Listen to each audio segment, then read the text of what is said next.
상하이 푸둥 신지구의 마천루들은 경쟁이라도 하듯 하늘을 찌르듯 솟아있었다.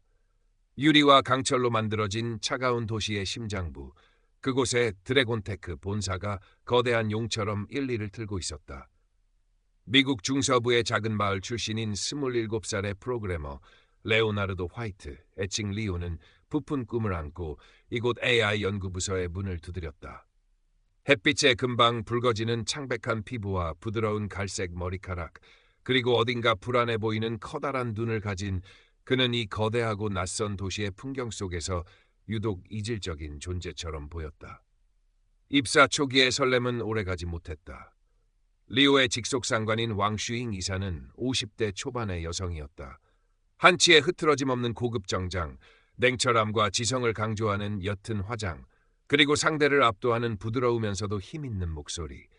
그녀는 겉으로는 우아하고 프로페셔널했지만 리오를 대하는 그녀의 눈빛과 말투에는 교묘한 경멸과 무시가 서려 있었다. 리오의 아이디어는 종종 그의 면전에서 가볍게 묵살되거나 어느새 왕이사의 성과로 둔갑해 있었다. 중요한 프로젝트에선 의도적으로 배제되었고 사소한 실수는 공개적인 자리에서 질책의 대상이 되었다. 왕이사는 특히 리오처럼 자신보다 어리고 어딘가 유약해 보이는 외국인 남성에게 더욱 가혹한 듯했다. 레오 씨, 이런 기본적인 것도 아직 이해를 못한 건가요? 아니면 내 설명이 부족했나요? 그녀의 목소리는 비단결처럼 부드러웠지만 그 안에는 날카로운 가시가 숨어 있었다. 회의실의 모든 시선이 리오에게 쏠릴 때면 그는 숨막히는 압박감에 질식할 것 같았다. 내성적인 성격의 리오는 제대로 된 항의 한번 하지 못하고 점점 위축되었다. 동료 중국인 직원들은 대부분 왕이사의 절대적인 권위를 두려워하여 리오의 어려움을 애써 외면했다. 그들의 눈빛에서는 동정심보다는 엮이고 싶지 않다는 명백한 회피의 기색이 읽혔다. 리오는 거대한 유리 빌딩 속 외딴섬처럼 고립되었다. 매일 밤 그는 상하이의 화려한 야경이 내려다 보이는 좁은 숙소 창가에 앉아 자신의 선택을 후회했다. 그의 유일한 낙은 퇴근 후 혼자 코딩에 몰두하거나 고향의 가족과 짧은 화상통화를 나누는 것뿐이었다. 엄마, 전 잘 지내요. 여긴 정말 대단한 곳이에요. 그의 목소리는 애써 밝았지만 화면 속 어머니의 걱정스러운 표정은 숨길 수 없었다. 어느 금요일 밤 또다시 사무실에 홀로 남아 야근을 하던 리오의 눈에 우연히 왕이사의 개인 서버에 연결된 듯한 폴더 하나가 들어왔다. 골든 실드라는 이름의 프로젝트였다. 단순한 호기심이었다. 하지만 폴더를 열어 몇 개의 파일을 확인하는 순간 리오의 등줄기에는 식은땀이 흘렀다. 골든 실드는 단순한 보안 프로그램이 아니었다. 경쟁사의 핵심 기술을 불법적으로 탈취하고 사용자들의 개인정보를 무단으로 수집하여 여론을 조작하거나 반체제 인사를 감시하는 데 사용될 수 있는 가공할 만한 감시 시스템이었다. 심지어 왕 이사는 프로젝트 실패 시 모든 책임을 외국인 연구팀, 특히 리오와 같은 신입 연구원들에게 떠넘기려는 치밀한 계획까지 세워두고 있었다. 관련 문서에는 리오의 이름 옆에 희색 햅것이라는 단어가 선명하게 적혀 있었다. 리오의 머릿속이 하얗게 비는 듯했다. 이것은 단순한 직장 내 괴롭힘의 차원을 넘어선 거대한 범죄이자 음모였다. 공포와 분노가 동시에 치밀어 올랐다. 그는 당장이라도 모든 것을 폭로하고 싶었지만 거대한 드래곤테크와 왕이사의 권력 앞에서 자신이 얼마나 무력한 존재인지 잘 알고 있었다. 하지만 이대로 물러설 수는 없었다. 자신뿐만 아니라 아무것도 모른 채 희생될 다른 외국인 동료들을 위해서라도, 그리고 무엇보다 자신의 양심을 위해서라도 이 부당한 프로젝트를 막아야 했다. 그날 밤 리오는 떨리는 손으로 골든 실드와 관련된 파일들을 자신의 암호화된 USB에 담기 시작했다. 그의 창백한 얼굴은 모니터 불빛에 더욱 하얗게 빛나고 있었다. 이제 그의 싸움은 시작되었다. 리오는 그때부터 밤마다 회사 시스템의 가장 깊숙한 곳을 탐험하는 비밀스러운 여정을 시작했다. 그의 천재적인 프로그래밍 실력은 이런 종류의 탐험에 최적화되어 있었다. 왕 이사의 방화벽은 견고했지만 리오는 마치 미로를 풀어가듯 암호화된 파일들을 하나씩 해독해 나갔다. 왕 이사의 이메일, 비밀 회의록, 데이터 조작 로그, 의심스러운 자금 흐름도까지. 증거는 차곡차곡 쌓여갔지만 그만큼 리오의 불안감도 커져만 갔다. 매 순간이 살얼음판을 걷는 기분이었다. 누군가 자신의 뒤를 밟는 듯한 환각에 시달렸고 잠을 자다가도 작은 소리에 벌떡 일어나곤 했다. 그의 손은 늘 미세하게 떨렸고 식사는 대부분 샌드위치로 때웠다. 상하이의 기름진 음식은 여전히 그의 입맛에 맞지 않았다. 그러던 중 같은 팀 소속의 젊은 중국인 엔지니어 채메이가 리오의 심상치 않은 행동을 눈치챘다. 채메이는 똑똑하고 성실했지만 조직 내 생존을 우선시하는 현실적인 인물이었다. 그는 처음에는 왕이사의 눈밖에 날까 두려워 리오를 애써 모른 척했다. 하지만 매일 밤늦게까지 홀로 남아 무언가에 몰두하는 리오의 절박한 눈빛과 골든 실드 프로젝트에 대한 어렴풋한 소문들이 그의 양심을 건드렸다. 어느 날 채메이는 퇴근하는 리오에게 작은 쪽지 하나를 몰래 건넸다. 거기에는 왕이사가 자주 사용하는 서버의 백도어 접근 경로가 적혀 있었다. 조심해요. 낮은 목소리로 속삭이는 채메이의 눈빛은 복잡했다. 그것은 동정심과 두려움 그리고 일말의 응원이 뒤섞인 표정이었다. 채메이의 소극적인 도움은 리오에게 큰 힘이 되었다. 그는 더 이상 혼자가 아니라는 생각에 잠시나마 위안을 얻었다. 하지만 왕 이사의 감시망은 점점 더 촘촘하게 리오를 옥죄어왔다. 그녀는 리오에게 일부러 불가능해 보이는 업무를 떠넘기거나 사소한 트집을 잡아 공개적으로 모욕을 주며 그의 인내심을 시험했다. 레오 씨, 당신 같은 외국인이 뭘 안다고 그렇게 나서는 거죠? 여긴 미국이 아니에요. 중국에서는 중국의 방식대로 일해야 합니다. 그녀의 차가운 목소리는 리오의 가슴에 비수처럼 꽂혔다. 과거 학교에서 겪던 따돌림의 트라우마가 되살아나 그를 괴롭혔지만 이제 리오는 예전의 그가 아니었다. 물러설 곳이 없다는 절박함, 그리고 채메이의 조용한 연대는 그를 조금씩 더 대담하게 만들었다. 그는 왕이사의 교묘한 괴롭힘 속에서도 평정심을 유지하려 애쓰며 반격을 위한 결정적인 증거들을 더욱 치밀하게 수집해 나갔다. 어느덧 리오의 USB에는 왕이사의 비리를 입증할 만한 충분한 자료들이 모였다.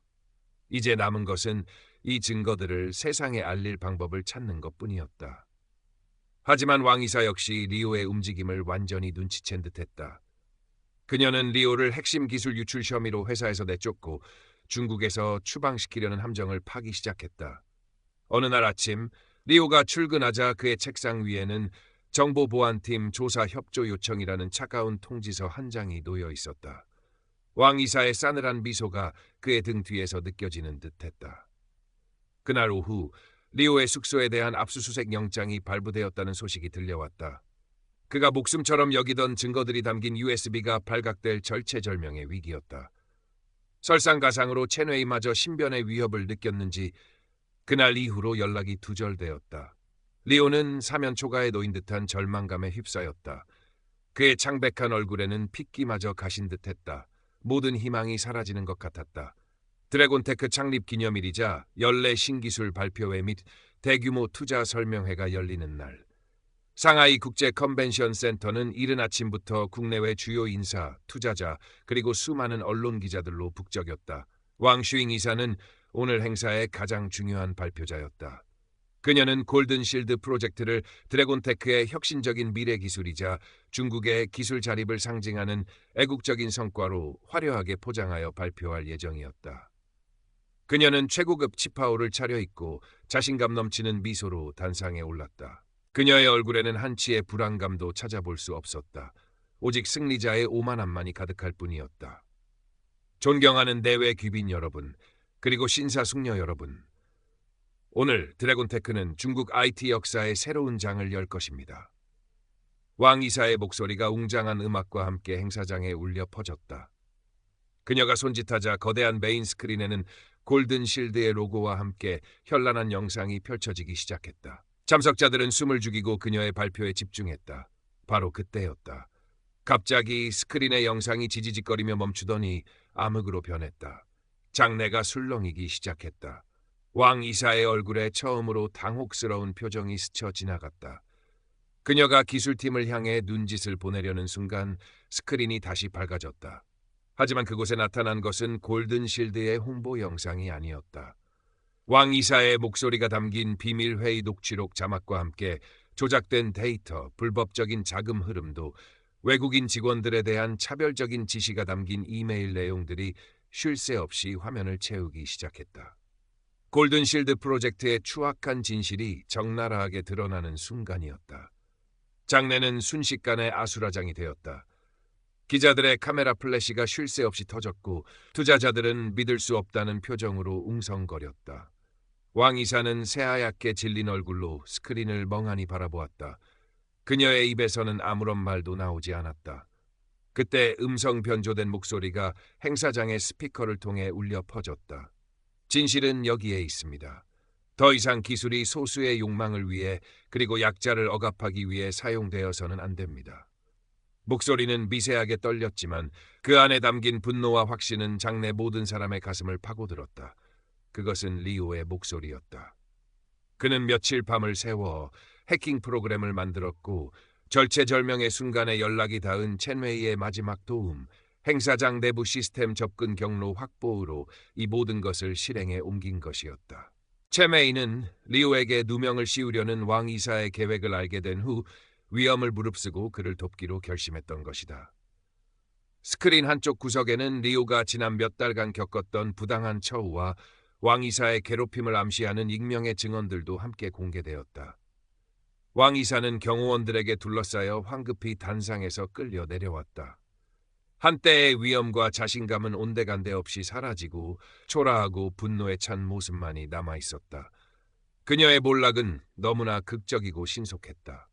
리오는 숙소의 작은 모니터를 통해 이 모든 상황을 지켜보고 있었다.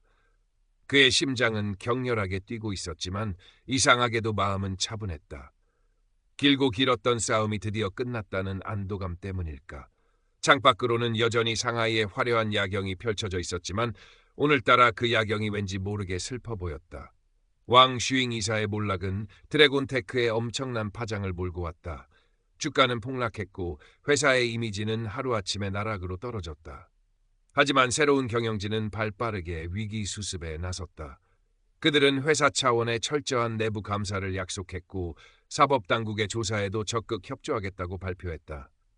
골든실드 프로젝트는 전면 백지화되었고 관련된 임직원들은 줄줄이 해고되거나 법적인 처벌을 받게 되었다.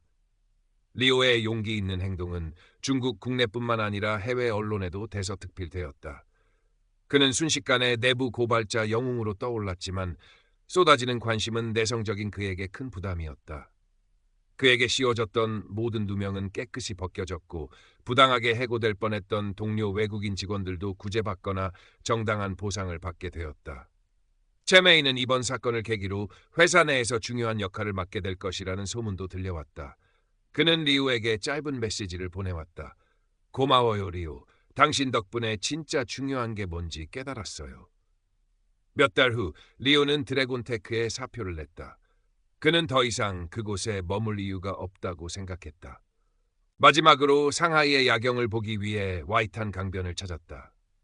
강 건너 푸둥의 마천루들은 여전히 화려하게 빛나고 있었지만